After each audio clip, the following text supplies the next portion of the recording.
Mga kapatids, nandito po tayo sa paggawa sa gawain ng ating Panginoong Diyos.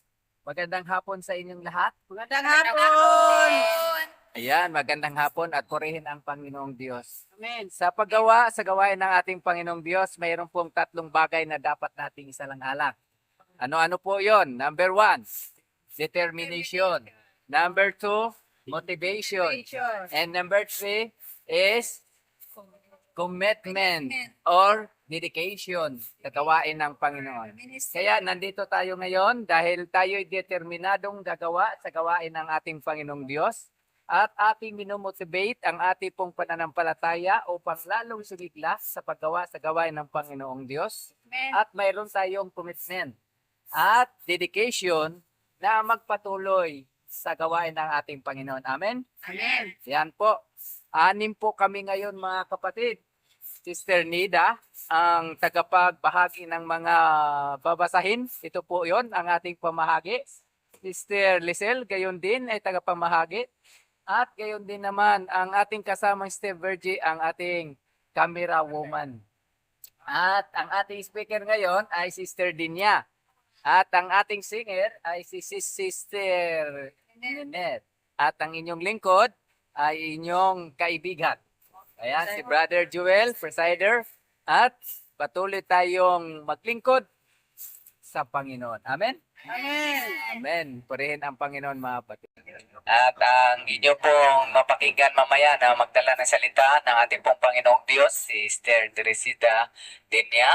At ang magbahagi ng ating pong mga babasahin, Sister Nida Candelario at Sister Lisel Senfigo. Tayo po muna ay manalangin para po sa gabay at proteksyon ng ating pong mahal na Diyos habang tayo ay naglalakbay.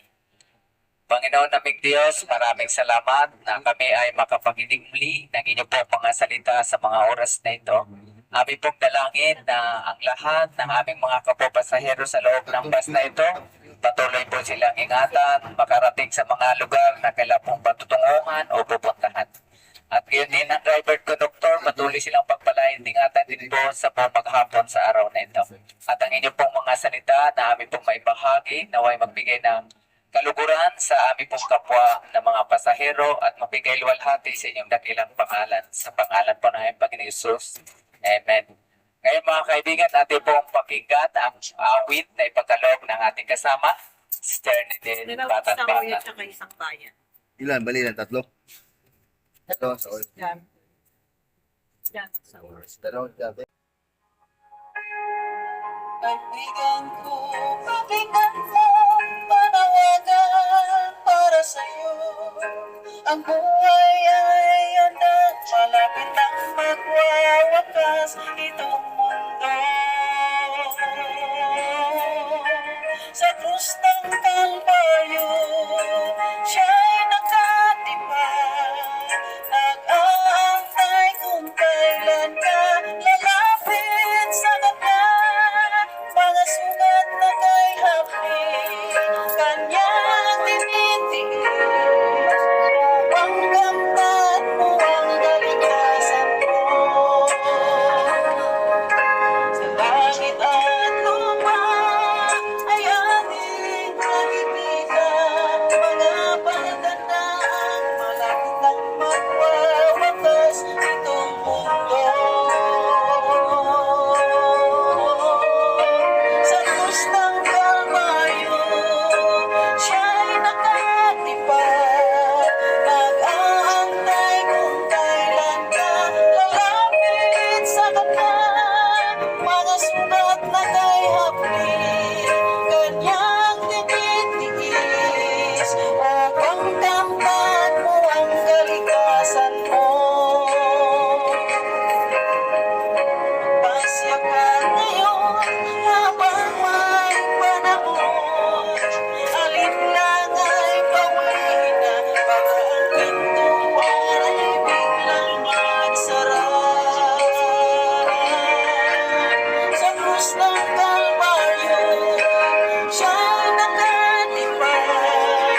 hapon mga kaibigan, mga kapatid.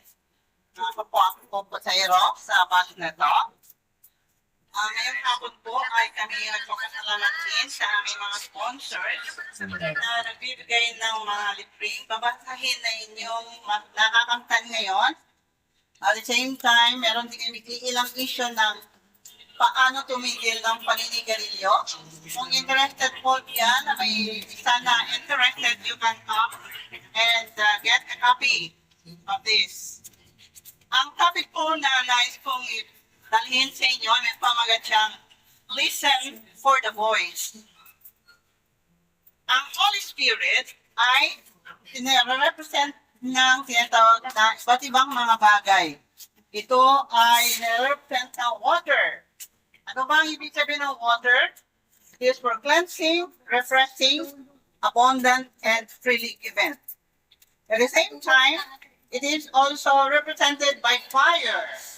Ano ba ang fire?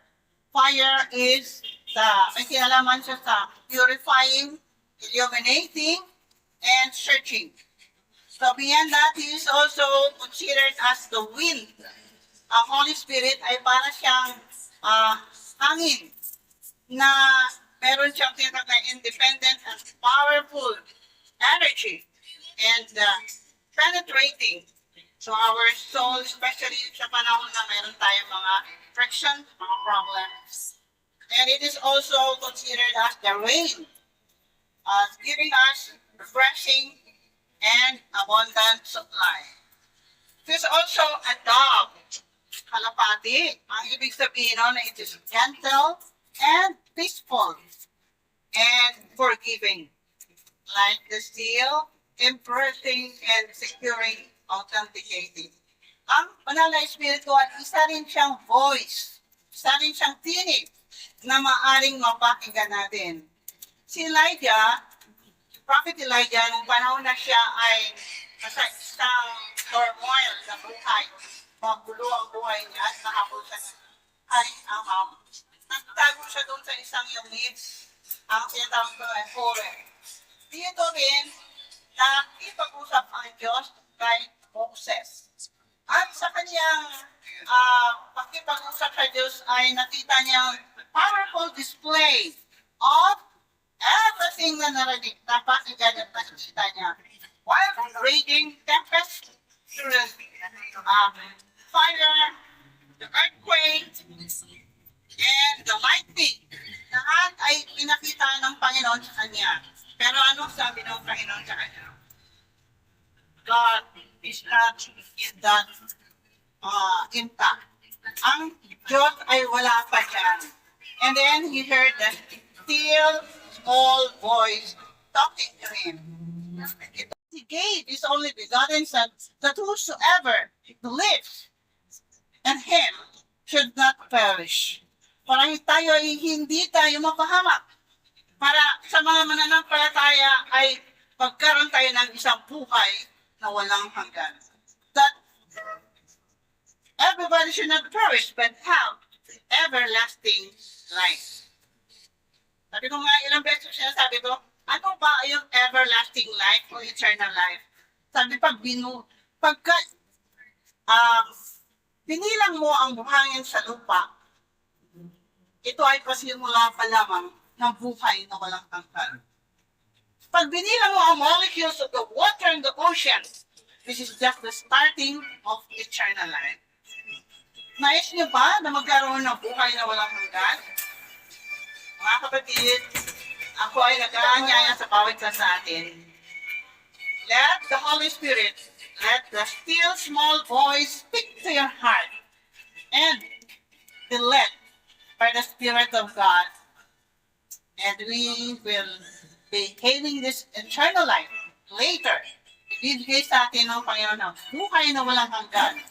At ito ay magdadala sa atin ng ibayong kasiyahan at ang ating kaligtasan ay ating madalaman. Salamat at sana ay maging isang pagpapala sa bawat isa sa atin ang mensahe ngayong hapon at sana ay hindi natin tatanggihan ang pakiusap ng still small voice through the Holy Spirit to speak in our hearts sa ating mga puso't isipan, ay ating hayaan na ang Diyos ay makipag-usap sa atin.